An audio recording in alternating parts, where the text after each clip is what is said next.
You're listening to the Arts in Isolation podcast, brought to you by Asia House. Hello everybody, this is Juan de Lara, Cultural Manager at Asia House, and today I'm very enthusiastic to bring you a podcast about a very exciting topic, a Game of Thrones. But this Game of Thrones does not take place in Westeros, nor it has dragons or blood magic, but has plenty of blood, conspiracy, and assassination. And we're talking about the Mamluk dynasties of Egypt. Probably many of us are not so familiar with them, or are unaware of how important they were for the history of the modern world. But to illuminate us, we have here with us Seif Rashidi and Tarek Swelim. Dr. Swelim is the most beloved Associate Professor of Islamic Art and Architecture at the College of Islamic Studies at Hamad bin Khalifa University in Doha, and he has taught also in Cairo at the American University and the Ain Shams University. He has published on various subjects on Islamic Cairo, Roman architecture, and Mamluk history, and is currently working on completing his new book on Mamluk history and architecture, which we very much look forward to reading. Welcome Tarek, welcome Seif. Thank you, Juan, very much. Hello, Tarek. It's wonderful to have you on our podcast, and it's a special privilege to me being your former student and having learned so much from you and discovered so much about the Middle East through you. Thank you, Seif. It's very nice of you to invite me. I'm looking forward to this. Well, wonderful. So you're writing a book about the Mamluks, an empire that's very important, but I would say probably not very known to listeners of our podcast. So can you tell us who the Mamluks are, when they lived, and what made them distinctive and important? When you talk about the Mamluk period, you're talking about the golden age of Islamic Egypt. So it's the period between the year 1250 and 1517 when the Mamluks were over for military at least. It's an empire that had Cairo as its capital. It included Egypt, Palestine, Jordan, Syria, Lebanon, southern Turkey, and all of the western side of Arabia. So it was quite a vast empire. They ruled for this long a period. They were very powerful because they were the people who controlled the trade routes that were most important in this area. So the second thing is the Mamluks were not Arabs. The Mamluks were not Egyptian, but they were Turkmen who came from the area of southern Russia and the Crimean. So that covers all the countries of Kazakhstan, Uzbekistan, Kyrgyzstan, Tajikistan, Turkmenistan, Azerbaijan, Mongolia. But they come from the Caucasus, and they come from Greece, Albania, Georgia, Armenia. We know that some of them are coming from Sicily and also in southern France. One of the ambassadors in the 15th century said that he met a Mamluk who came from Basil, whose name was Conrad. So they are really from pagan backgrounds as well as Christian backgrounds. And it's amazing to know that many of them who came from Europe as well. So the Mamluks were young boys who were caught, captured, brought in, whatever you want to consider it. They used to be brought in to the kingdom, and they went to a military school which was situated in the citadel of Cairo, and they were training there. They had an education, they had a religious education, they had a military education for a few years to become very tough soldiers. And then they graduated from that school, and after they graduated or freed, they became open to a market of rich people who would buy them. And this is where they could start a wonderful career, and everyone according to his different qualities. But what made the system come into being, and how did these people come from all of the countries that you spoke about to the citadel in Cairo? The area that I'm talking about is the steppes of southern Russia. It's a very dry area.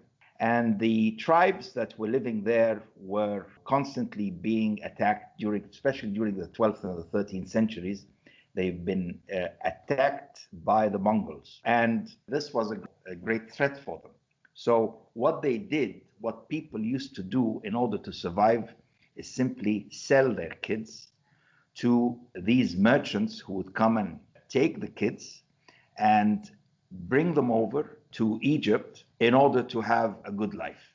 There was a tremendous trade in selling these young boys and girls, and it was the only means of survival was for these people to sell their children. It might seem terrible for the listeners that you sell your children, but in those times that was the case, and it was simply a way of you sell your child in order to provide him a good life somewhere else. And the interesting thing is that the Mamluks were pagan or from other religions, not Muslim, and they were converted to Islam, and they were given new names, and they were given a totally different identity that had nothing to do with their origins. So by doing that, the child had a good career and he could live a good life. So I understand why people would sell their children and they ended up somewhere else. But why was there demand in Egypt in the first place for people coming from all these other places? Why wasn't the army and the establishment made up of locals? Well, that's a very good question, because we have to go back to the time when the Mamluk system itself started. It started in the 9th century by the Abbasid caliphs who were ruling from the city of Baghdad, and all their administration were Persians. And the Abbasid Khalifa, who was Arab, wanted to have an army, and he couldn't get the Persians to become the bodyguards, because it meant that the Persians would have been the administrators as well as the bodyguards, therefore they could topple him anytime. Therefore, he needed to build up a body of bodyguards that would protect him. And he started to bring in hundreds and thousands of these Turks from Central Asia, young boys trained in that system that later became known as the Mamluk system. And in the city of Baghdad, there were the rulers, the Khalifa and his entourage, and then there's the Persians who were the administrators, and then there were the bodyguards who were the Turks. And of course it didn't work out, because who is in charge of what and who is above who? So there were difficulties that made the Abbasid Khalifa decide to build a new city for them north of Baghdad, and that was the great glamorous city of Samarra, where these Mamluks would then train there, live there. From these young men would be the governors who would be sent to the different lands where they would rule for the Abbasid Khalifa. One of whom, very, very important, famous person who was among this body, was Ahmad ibn Tulun, who came to Egypt, and he founded the Tulunid dynasty and became independent in the second half of the 9th century. So after that, we have this system continued, but then we reach the time of the 13th century.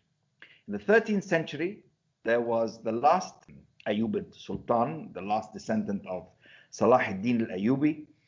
His name was Sultan Salih Najm ad-Din.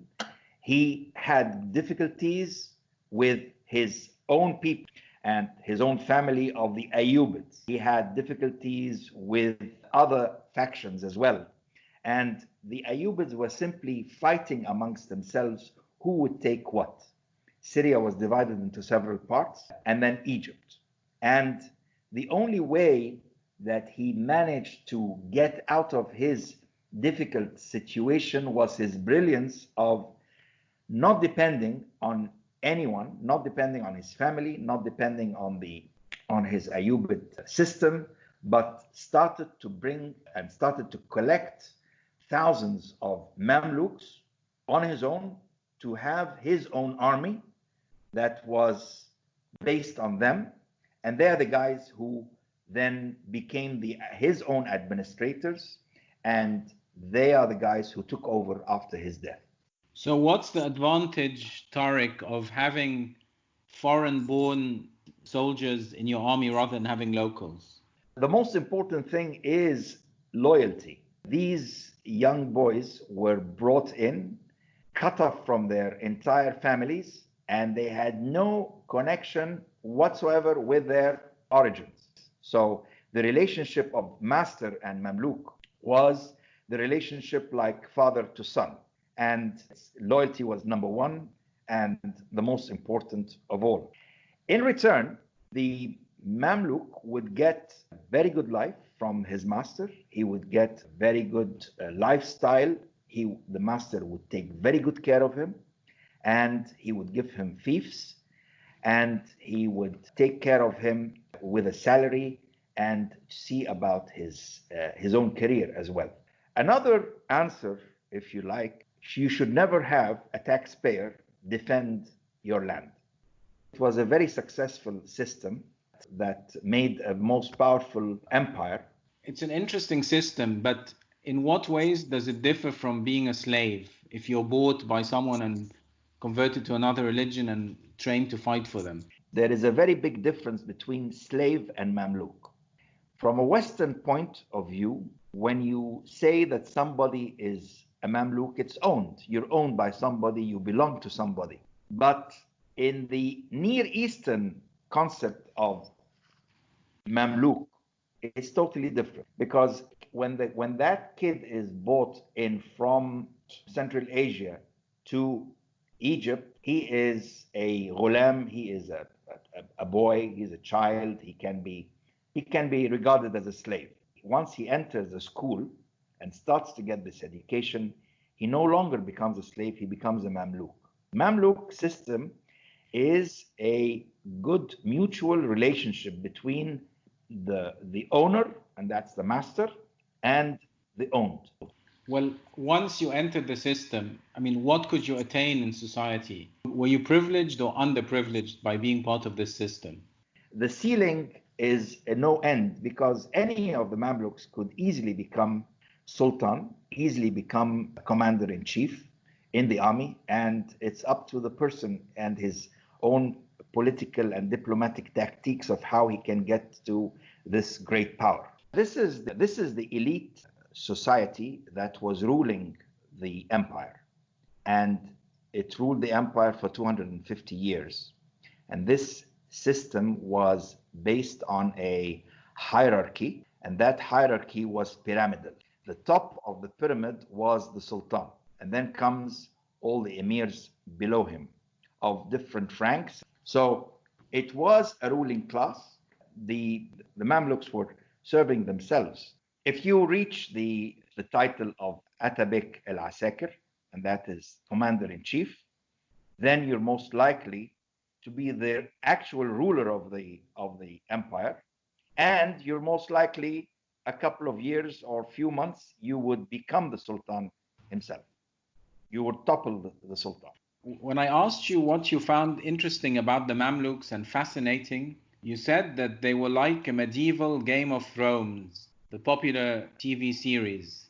Can you tell me in what way you think there's a similarity between the Mamluks and Game of Thrones? The whole thing is, from the beginning to the end, is a matter of a Game of Thrones. Everybody wanted to be the sultan, and the sultan is always wanting to suppress everyone in order to be in full control of his emirs and all his enemies, who are constantly wanting to topple him and simply take over or kill him. For 250 years, you had this constant plotting in order to reach the throne of the Mamluk Empire. And if it's not, the Sultan loses his status and is exiled, then goes and then he forms another army, and then he comes back. The emirs are constantly unsatisfied with what the Mamluk Sultan is doing, because they're always asking for more salary, more advantages, more promotions, and even to govern new territories in the empire.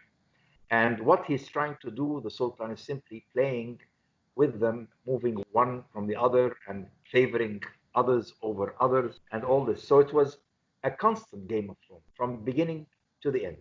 It was a non-stop situation. That's why the Mamluk Sultan, yes, he was approved by the Mamluk emirs and all of that, but he should be the most ruthless of all the Mamluks around him in order to control them all.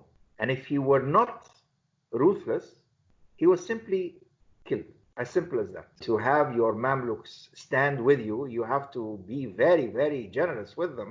We have one of the sultans, Sultan al-Mu'ayyid Sheikh, had his son being groomed to be the sultan. And he was a warrior, a great warrior. Went all the way to Sivas and Tartus in Turkey. And so he's expanding the land of the Mamluk Empire. And then some of the Mamluks who didn't like him told the Sultan that he was plotting to take over. So Sultan al-Mu'ayyid himself ordered that he should be poisoned. So you're talking about quite a big empire. And I was wondering how it was sustained economically and what made it thrive. Another very interesting question, because we have to understand what Egypt is and what are the countries of Syria, Palestine, Jordan, southern Turkey, Lebanon, all these countries which are known as Bilad al-Sham. All this area is caravan country. It is important because it has all the trade routes if you want to go from the east and the west or north to the south. Trade was the main economy for all this. So what does that mean? It means that you are controlling all the customs that are taking place if you are coming from, for example, from anywhere in Europe and you want to go to China, you want to take the Silk Route, okay? So you go from Turkey and then to the north. And if you want to go to China to get the porcelain or the ceramics, you can take the sea from the Red Sea all the way around Arabia, all the way to the Far East and China, or vice versa. You can get the frankincense route, which is going from Oman all the way to east and west, and as well as the spices and herbs that are in India that you need to get from India. So it's constantly people coming in and out of these locations within Greater Syria, and that's where the economy is based on. Now, in order to be strong, then you had to control all the ports around. So you have the port of Alexandria, the port of Damietta, the port of Rosetta. You have Gaza, Akka, Java, Tyre, Beirut, Tripoli, Tartus, Latakia, Antioch, all this, Bab el-Mandab in Yemen. So you had to control all this. And in order to control this, you had to have a very, very strong army and navy to protect and defend all these. And of course, you had very important for the pilgrimage as well, going to Mecca, or the Christian pilgrimage that is in Jerusalem and the area around in Palestine as well. So you had to protect all this. Everyone wanted to be in control of all this. And the Crusades came with the excuse of wanting to protect the Christian important holy sites, but mainly it was to control the trade routes that we had in this area. How long did this economic importance last? The economic importance lasted actually until the discovery of the Cape of Good Hope by Vasco da Gama. So, of course, instead of going east, west, north, south through our area, the ships would take longer, going all the way from Portugal, all around Africa, the Cape of Good Hope, all the way to Oman or India or China. So it was finished. That was a very big economic blow for the Mamluks at that time. When was that? That was in the late 15th century. And then there was also another reason for the collapse of the Mamluks, and that is the Mamluks were very, very strong people. They were great chevaliers. and they could hit and run very fast. They were excellent in aiming, shooting, the bows and arrows and all. But because they were so good, they didn't really seek and keep up with the technology of warfare that was happening around them. And the Ottomans had gone to China. They learned the technique of firearms from them. And therefore, the Ottomans started to use firearms in their warfare. The Mamluks did not keep up with that technology, and therefore it was a very big blow for the Mamluks. When they met with the Ottomans, they were, of course, backward, simply lost the war, the battle at Margadabek against Selim I. So I suppose the lesson of this story is always to make sure you have the most up-to-date technology. You have to have the up-to-date technology, you have to have a very good system of education all the time, and you have to be alert all the time as well. And what language would the Mamluks have spoken to each other? Turkish. So even though they came as boys, they never fully assimilated into Arab culture? Arab would have been in the religious studies, but the language they spoke was Turkish, but the documents were all written in Arabic. You've spoken to us a lot about the Mamluk system, its politics, its ethnicities, and I was wondering, as a historian of architecture, what was its greatest cultural production in terms of art, architecture, and culture? Why would someone like you be studying it so thoroughly? The urbanization of Cairo reached its height during the Mamluk period. So when you talk about Islamic Cairo, the masterpieces of architecture are from the Mamluk period. So we have great architecture, great architectural display between the buildings, one and the other. And then you have not only the architecture, but the architectural decoration, the rich colors of marble, stonework, metalwork that you have there is absolutely stunning. And then you have the industries, the luxuries that they enjoyed in metalwork, in textiles, in carpets, stone, in ceramics. Woodwork is amazing in their technique and execution, in their literature, in their histories, and in their number of great historians and ulama or scholars who were constantly working to record what was happening in all aspects of life and all aspects of sciences at the same time. Can you see influence from the whole region in which they had contact? There's a lot of influences from all over, actually. Influences from Persia. We have influences from China. We have influences from Turkey. We have Crusader influences. There is a great interchange of ideas and lots of designs and motifs that are constantly traveling from one place to the other that you see and you can easily identify. Well, Mamluk Cairo in particular, but also Mamluk cities have an unusual concentration of beautiful buildings, especially mosques. Why are there so many buildings of significance built close to each other? Not only that, they're all adjacent to each other and all. But one is a very important concept is that the Mamluk system didn't have insurance. So in order to ensure for a Mamluk to ensure that his family would have a good life after he's gone, he would make an endowment. For example, he would buy a piece of land somewhere, and then the revenue of this land would pay for a building that he would build. This building could be public. It could be a religious building, like a mosque, for example. The mosque could have, around it would have shops, or it could be built on shops. These shops would be lent, and there is always an economic value to the building itself, because whatever income is brought in to the building would go to the family of the Mamluk or the patron himself. So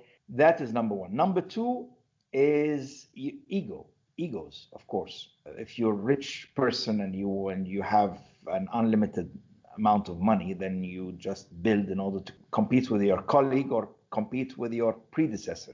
and to build something better. So, and that is, of course, I think it's in human nature. It's not only in the Mamluk period. So it was really the Mamluks were challenging each other all the time to do some things that are better, different, and quite diverse, especially in architecture. What, if anything, makes it distinctive? What makes it distinctive, number one, is monumentality. The size has to be very impressive. The second is that it is not symmetric. The placement of minarets, for example, in Mamluk Cairo is so attractive that all the minarets are placed in visually to be in the center of the streets or the alleys. So when you're walking along the street, even if the street is not straight, even if it's winding, you would see the minaret straight in the center of your visual approach. Cairo was always a very dense city. It was always overcrowded. So there is no space in Cairo to build. Therefore, you have to cram them all in one area, or you have to make great solutions in the small space that you have. And that is probably why they're not symmetric. The layout of the Islamic city, or the Fatimid city, let's say in Cairo, is not on a grid. It's not a Greek city. It's interesting that you mention Greek cities. As I was wondering, actually, what is the legacy of the ancient world, of ancient Egypt and the classical period on Mamluk society? All of Islamic Cairo owes to ancient Egypt, because the pyramids were always there, were always seen from Cairo. And I think that Islamic Cairo is the direct response to ancient Egypt and the pyramids. It is the balance to the pyramids. Pyramids are fantastic. Islamic Cairo is also fantastic. And not only the Mamluks, but whoever came to Egypt, remember, saw the pyramids and was overwhelmed with the pyramids that they wanted to build a pyramid for themselves. But that pyramid could change. It doesn't have to be a pyramid triangle. It could be a mosque, a wakala, a great mausoleum, a great hospital, and all the rulers who ruled Egypt from the time of the fourth dynasty until today want to build a pyramid of their own. I think our listeners will be very interested in thinking about the personalities of some of the Mamluk princes, or those who succeeded and rose in this military system. Can you tell us something about one of your favorite people, for example? I think that the one who rings a bell is not a Mamluk Sultan, but it's a Mamluk Sultana, Shagar ad-Dur. Shagar ad-Dur is an amazing character. You know, she can be regarded as Cleopatra, Hatshepsut, Queen Zenobia of our era. Shagar ad-Dur was an Armenian Turkish slave coming from the Kipchak tribes in southern Russia, and she became a slave of Salih Najmuddin Ayyub, the last Ayyubid Sultan. She became his wife, and she was very loyal to him. She understood the politics very well. It happened that during the time of Salih Najmuddin, Louis IX led his Crusader army into Damietta and marched south till he got Mansour. During that time, Sultan died, and Shagar ad-Dur maneuvered this situation with great diplomacy by hiding the fact that he had died, and she even used to have his meals delivered twice or three times a day so that people would think that he's still alive. During that time, she sent his son, who was in Iraq, to come over, or Syria actually, to take the throne. And when he came, he started to play around with the Mamluk, wanting to get rid of the loyal Mamluks of his father and put his own instead and all that. So he started to play games with them. And he was eliminated by the Mamluks, and he was the one who ordered that to take place. Then the Mamluks themselves, who were the loyal Mamluks of Sultan Salih Najmuddin, appointed her as the Sultana. And that's something that never happened in Islamic history. And she became the Sultana, but then she had to ask the Khalifa for his acceptance. The Khalifa would not accept that, because he said, if you don't have a man to be a Sultan, shall we send you one from Iraq? So she had to marry one of the Mamluk emirs, and she found that most of them were tough. Eventually, she married the weakest of them all, who was Izz-ad-Din Aybak.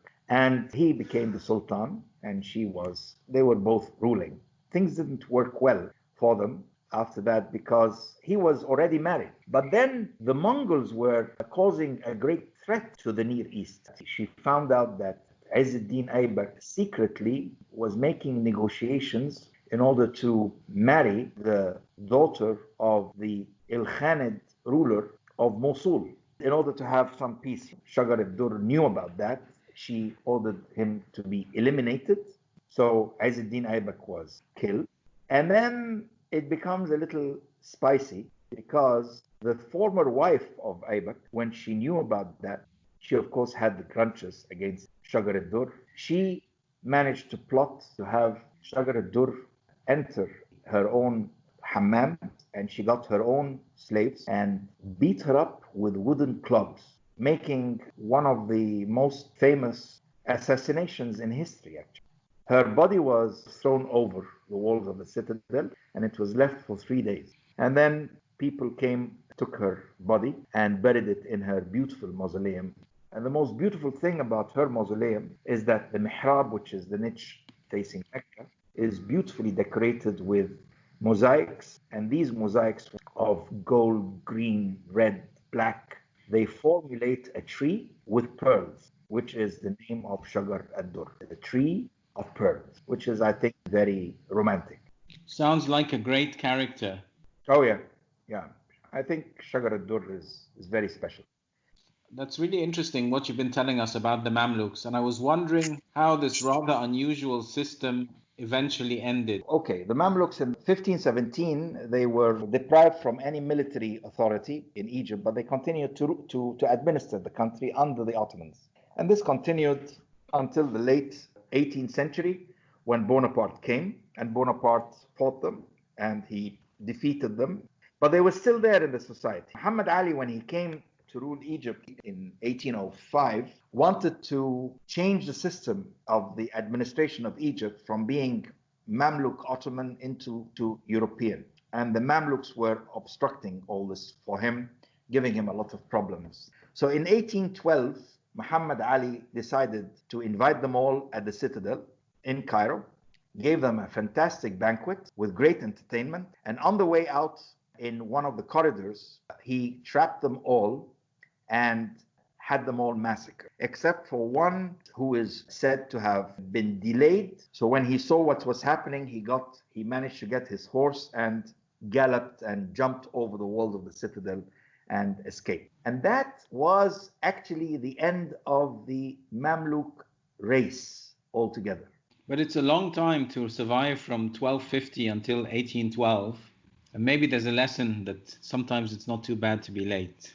Yeah, definitely. Well, thank you, Tarek. It was really interesting to discover more about a really important empire with a very unusual social structure that produced great buildings and great art. And we very much look forward to your book. Thank you very much, Seif. It was fun. Well, thank you, Tarek. Thank you so much also, Seif. We will definitely remember that sometimes arriving late can save our lives. Has been wonderful discovering this little piece of history with both of you. And of course, we want to thank you, all of you, our listeners, and in particular, the Barakat Trust, the Al-Tajir Trust, and the Aga Khan Trust for Culture, who all make possible this Converging Path series. As usual, I look forward to seeing you all next week. If you liked today's podcast, listen to all of our previous episodes on our website and sign up to receive our newsletter. So if you're in London, enjoy the sun and take care. You were listening to the Arts in Isolation podcast, brought to you by Asia House. For more information, please visit our website, asiahousearts.org.